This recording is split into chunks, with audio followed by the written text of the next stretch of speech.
A very good afternoon and welcome to Lunchtime News on Channel 1 MTV. We start off with a look at the headlines.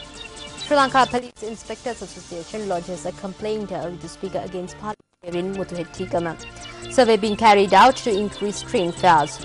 Sri Lanka cricket team returns to the island following their tour of England. Now for those stories in detail, the Sri Lanka Police Inspectors Association has lodged a written complaint with the Speaker charging that Parliamentarian lte1507201101utu had insulted the police service. Issuing a media release, the association points out that a group of Buddhist monks had engaged in a hunger strike opposite the Galle police station on the 12th of this month, demanding that the Akmiman OIC be transferred. It goes on to state that MP Nishantha Muthuhettikama, who arrived at the location, had allegedly made a telephone call to a senior police officer and demanded publicly that the Akmiman OIC be transferred or that he will be assaulted and chased off. The Sri Lanka Police Inspectors Association notes that if the officer in question has in fact committed a wrong, it has no objections to legal action being taken against him. The release notes that it is an insult to the police department and a challenge to the law of the land for a member of parliament to publicly make such statement when there are institutions to look into such matters. This complaint has also been forwarded to the General Secretary of the Sri Lanka Freedom Party and the Inspector General of Police. A senior officer at the police headquarters stated that steps have been taken to forward the complaint received by the IGP to the Ministry of Defence. Minister of Transport Kumar Welgama says that a survey will be conducted to look into the possibility of increasing train fares. The minister stated this while attending a function that was held to mark the commencement of a new luxury express train service from Chilao to Colombo. This train service, which is scheduled to commence daily from Chilao at 5:30 am, will reach the Fort Railway Station by 7:30 am. The train will begin its return journey from the Fort Railway Station at 4:45 pm. This train consists of second and third class compartments. The train is scheduled to stop at the Matampe, Nathandia, Nigambo, Dematagoda and Maradana railway stations.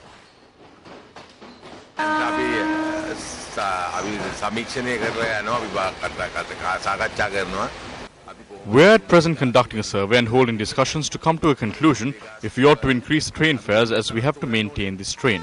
The government is spending 5 million rupees on this train. This is a loss to the government as there is no gain through this. We have to help out the government as well. At present we are investigating into passengers who travel without tickets.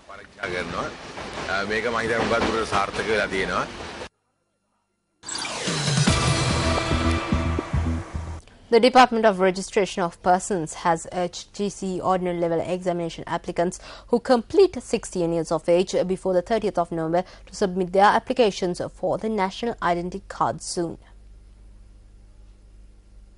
Commissioner of the Department, Jagat Vijay Veera, speaking to News First, said that these applications should be submitted via school principals without waiting for the students to turn 16 years of age. He noted that once the students turn 16, steps will be taken to send the national identity cards to their respective schools. Speaking further, he pointed out that the objective of this move is to ensure that students do not face any problems during the exam dates. Meanwhile, Jagat Vijay Veera noted that the department receives between 1,000 and 1,500 applications daily. The Commissioner stated that measures are in place to ensure that no undue delays occur in issuing NICs. Meanwhile, the Department of Registration of Persons stated that priority has been given to the applications of students who will be sitting for the upcoming GCE ordinary level examination.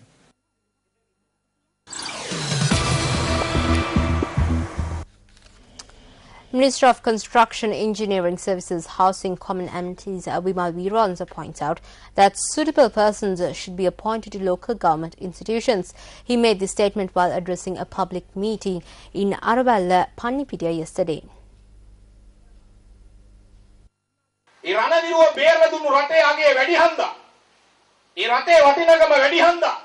Since the value of the country that was liberated by war heroes is very high, because our love for the country is very high, and because we are duty bound by blood to take this country forward, it is both our duty and responsibility to appoint a group of public representatives who believe in this responsibility to these local government institutions.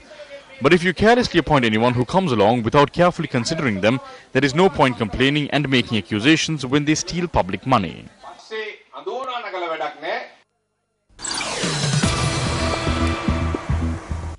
A meeting was held yesterday in support of the United National Party candidates from Kaduela, who will be contesting the forthcoming local government election. The meeting was chaired by Parliamentarian Sujiva Senasinghe.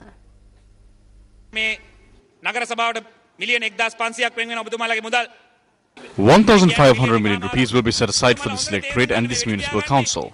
That's your money. 1.5 billion rupees. You all should understand that shootings are being carried out and bombs are being thrown not because they love your children. It's being done to get their hands on this 1,500 million rupees.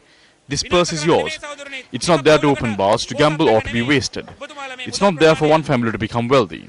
Use this sum of money for your benefit by entrusting it to the party that has worked for you and will work for you in the future by electing the mayor from the party.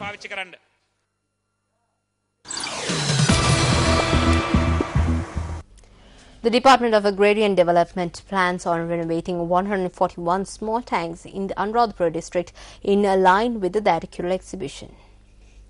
Director General of the Department of Agrarian Development, Ravindra Hebavitarna, said that these tanks were abandoned during the time of the war. Under this new program, tanks in the Horopatana and Villachia areas will be renovated.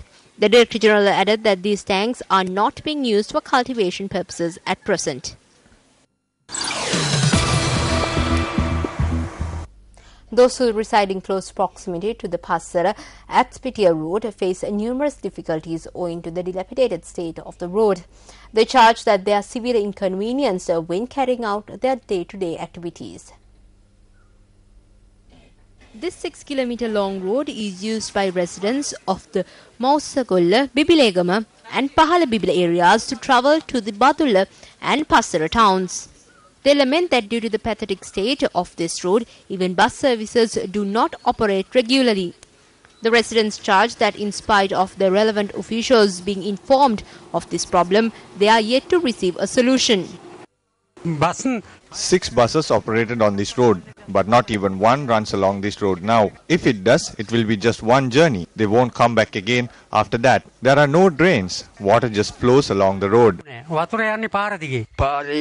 The situation is such, even people can't walk along the road, let alone buses travelling along it. It's very difficult to go for any education activities such as classes. There are 6 schools, there are hospitals, there are many people who travel to them. There is a large number of people who travel to their jobs along this road too. When we inquired about this problem from the Passara Divisional Secretary, he stated that the Uva Provincial Council has been briefed about this problem.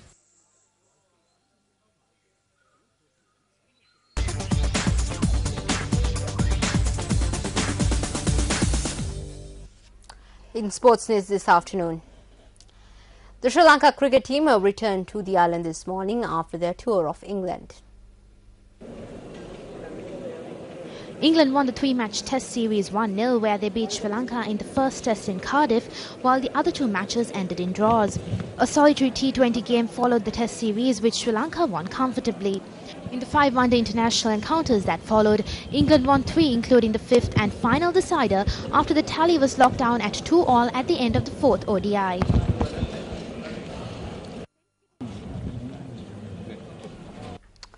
Well, Ramesh Ratnayaka has been appointed as Sri Lanka cricket coach for the upcoming home series against Australia. Speaking exclusively to Sports First, Ramesh Ratnayaka said that Australia will pose a big challenge to Sri Lanka. Ramesh Ratnayaka, who was born on the 2nd of January 1964, schooled at St. Peter's College, Bambalapitiya. Thereafter, Ratnayaka continued his cricketing career by playing club cricket for NCC and donned national colours for the first time in 1982 against India. A year later, he played his maiden test match against New Zealand and went on to play 23 test matches for the country. Ratnayaka, who was one of the first genuine fast bowlers in Sri Lanka's post-test era, bagged 73 test wickets for the country. Ratnayaka also played 71 day internationals, ending his career in 1993 with 76 wickets. Incidentally, Ratnayaka was the fast bowling coach for the Sri Lankan cricket team from 1998 to 2003 and was a coach of the Asian Cricket Council too. It is my duty, well, I take it as a privilege and my duty to sort of do this thing as the coach of Sri Lanka. I was honored when I was asked whether I could do this. So I feel it's my duty, and it is a challenge as well.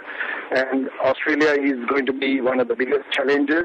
However, I think if we get together as a team with the coaches and with the team, and if we can build up small core groups of leaderships amongst the team, I'm sure we can do this successfully, and we are hoping what we plan out will come out very well in the future.